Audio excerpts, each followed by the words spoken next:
They will put it in yogurt. They will put it in all masalas. They make soft drinks, beverages. Everywhere this they put lavishly. Now what my worry is about this particular salt, which is also equivalent in African nations, they use a salt known as magadi. Am I right? Magadi is also used for softening the meat to some taste, something like that. And both this black rock salt and magadi have the same volcanic origin under the ground. They have the same composition. And what is the most dangerous part of this part? Most people do not know in this country, though we write very often in newspapers and media and the print. Nobody reads all this.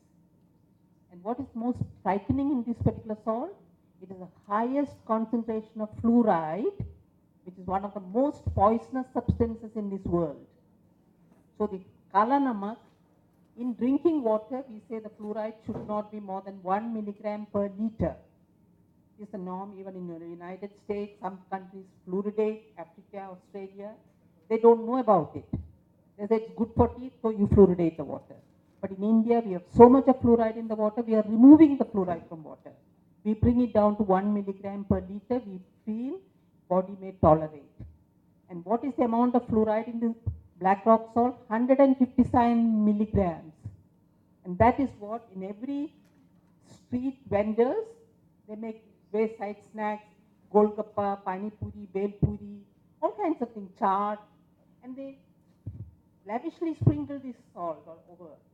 And they like it because people like the taste. So this is causing so much of health problems in this country. Hospitals are flooded.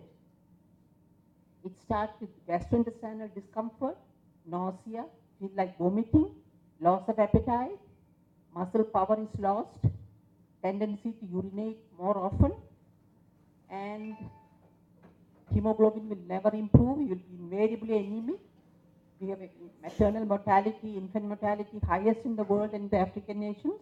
And one of the major reasons is consumption of this salt in high amounts. And we test in the urine and we can detect the salt. Does anyone else know about black salt and have an awareness of it? I suspect there are multiple names for these compounds in different places because it sounds very much like you're talking about glutamate, like a monosodium glutamate. Sounds very much like that, although it might be entirely different. I have not heard of black salt. Yeah, black rock salt. Yeah, that'll be interesting to start to research and get to know that a little bit better. Right. So anyone else want to jump in with one of your experiences, or do you have a question about a spice that maybe you've experienced here in India, or you've wanted to learn how to use, and we can discuss that? Is there a curiosity? Not a curiosity, but just an affirmation. My children, we use turmeric and ginger and honey to treat cold because somebody recommended that we should do that. But I don't know if that is, I haven't gotten any expert validation that it is something that should be done. But it seems to work.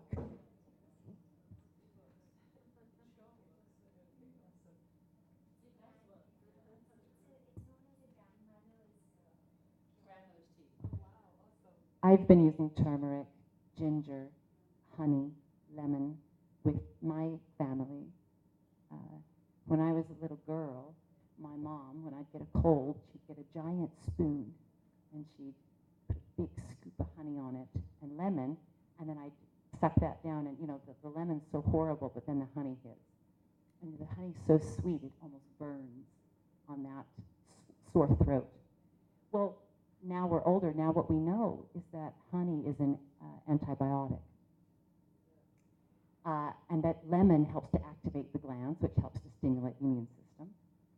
And the turmeric is an incredible immune booster, and we know that diabetics who take turmeric, they improve dramatically, as well as those with high blood pressure. And people, this is what I have just researched, just because I like turmeric so much, that it is such a boost to the immune system that people with cancers have been treating it with high doses. So ginger, that's a great purpose. What a wonderful rhizome. What a wonderful root. In terms of health, I drink a ginger tea, a very concentrated ginger tea, and then I put homemade sachets of fresh, chopped, very, very finely minced ginger in the bathtub with my children. And the ginger helps to extract toxins through the skin in the bathtub. So 3 or 4 sachets of fresh, very fresh ginger. And I'll use my processor because I will do so much. And then I squeeze those sachets in the water. And my children are better within, they go to bed and they get up and they're better. Yeah. Yeah, I just want to make a comment, sorry we were late, but when I saw this, I keep saying to her, I need to go to this room because I love spices and I use them, but I can tell you individually, I don't know what they're doing in my body.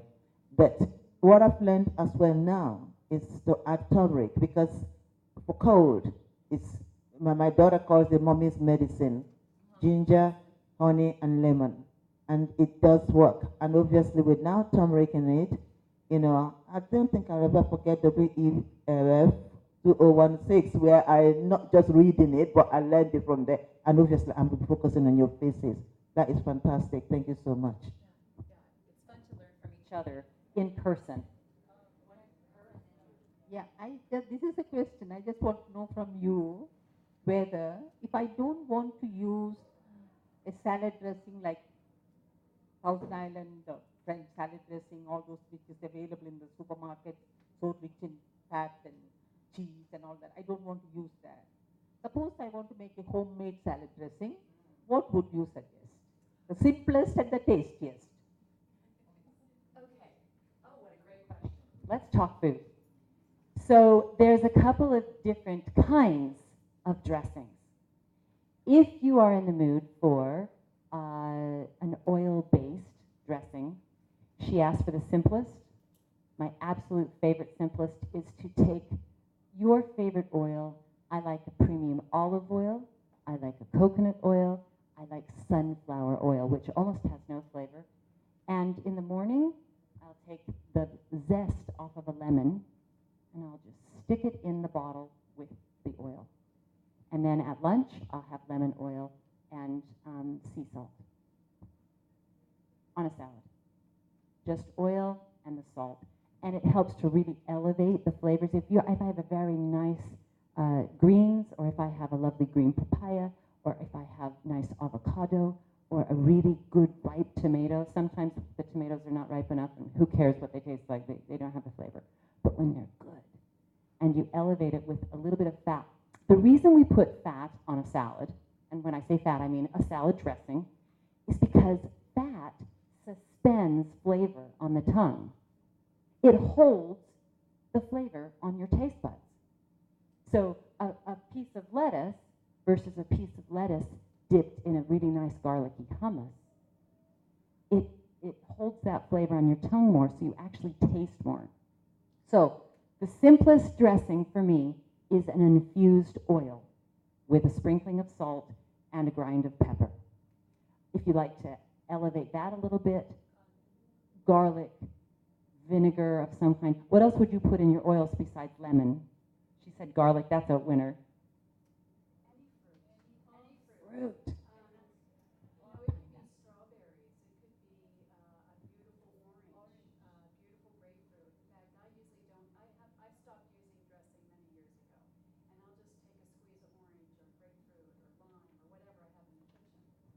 That's beautiful.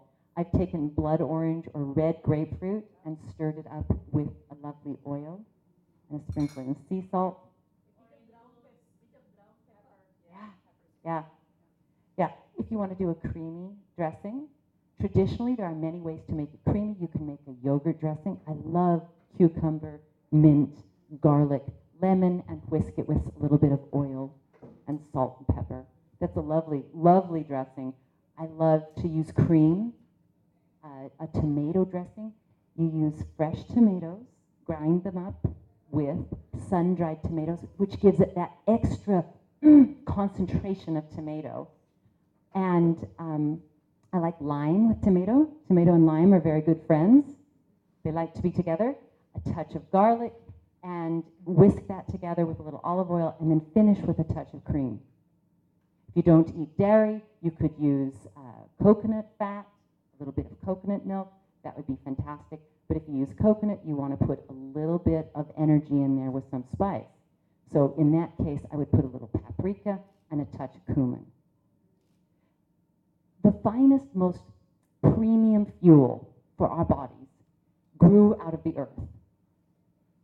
It's not found in the animals. It's found from the earth. Whole grain, fruit, vegetables, nuts, seeds. And in order to help them along so that they can be flavorful, we give them a little bit of help. So does it take more work to make plants taste good? Yes, it does, but it is so worth it to bring in a little bit more contrast, more complexity. So we have a lovely vinaigrette idea. We put the citrus together with the oil. We have a lovely creamy dressing idea to add cream or to add coconut fat. Another fabulous dressing is to process together or in a blender avocado and lemon. And I like to add to that a little bit of cilantro. Does everybody know? It's sometimes called coriander. It's that green tops of a coriander plant. The coriander seed grows the coriander plant. The coriander plant has leaves on it. We call them cilantro in the States. But it's often called coriander in the rest of the world. Yeah, so we use the root in commercial use to make chutney. They use the stalk because that stalk's full of flavor. So don't throw it away. You paid for it. Don't toss it. Grind it up. Put it with your oil and have coriander oil over your eggs. Oh, I'm telling you, you'll love it. You'll love it. It's fabulous.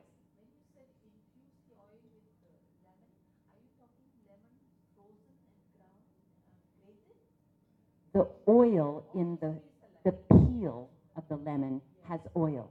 All oils have more flavor than anything else, much more than any water base. So that I take the zest off the lemon.